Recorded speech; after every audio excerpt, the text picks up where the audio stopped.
Iñaki. ¿Qué? Hola Iñaki, ¿qué tal? Hola. ¿Qué tal? Bien, ¿quién eres?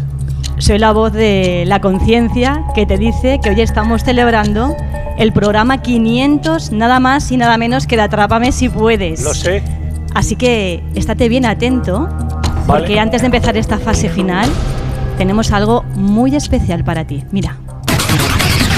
Bueno, de verdad, qué envidia sana, envidia buena, de verdad, compañeros de Aragón Televisión, Atrápame si puedes, 500 programas, muchísimas felicidades desde aquí, desde APUN, la televisión de los valencianos, 500 programas, de verdad, Iñaki, estarás agotadísimo, muchos éxitos, 500 programas más, por favor, a ningú que le pase, o mejor dicho, sí, ojalá me pase a mí, llegue yo también a los 500. ¡Felicitats! Madre mía, Iñaki Urrutia, ¿quién te iba a decir a ti, con lo poco que valías, que ibas a cumplir 500 programas de Atrápame si puedes ahí en Aragón Televisión? Jodo, maño, qué suerte has tenido, ¿eh? Di que sí, os quiero felicitar desde aquí, desde Agafa'm si pots, que es la versión de IB3 Televisión, la televisión balear. Y yo, pues, soy la presentadora de esta cosa. Ojalá llegue yo a los 500 y a los 1000 y a los 1500 y nos hagamos aquí una party juntos. ¡Hala, felicidades!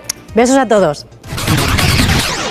¿Qué pasa, Iñaki Urrutia? ¿Qué? ¿Contento, no? 500 programas, estoy muy orgulloso de ti, ya me han dicho, has repartido dinero por todo Aragón, y tú te has debido forrar, porque 500 programas, felicidades, te mereces esto porque tenéis un equipo fantástico. Por cierto, yo empiezo de aquí poco, en IB3 los fines de semana, hasta que llegue yo a los 500 tuyos, anda que no me va a crecer el pelo, pero bueno, tiempo al tiempo, una pasada muy fuerte y cuando quieras vente a mi programa y yo voy al tuyo, o tú al mío y taca, taca la barraca. Un beso, felicitats, adeu, una pasada.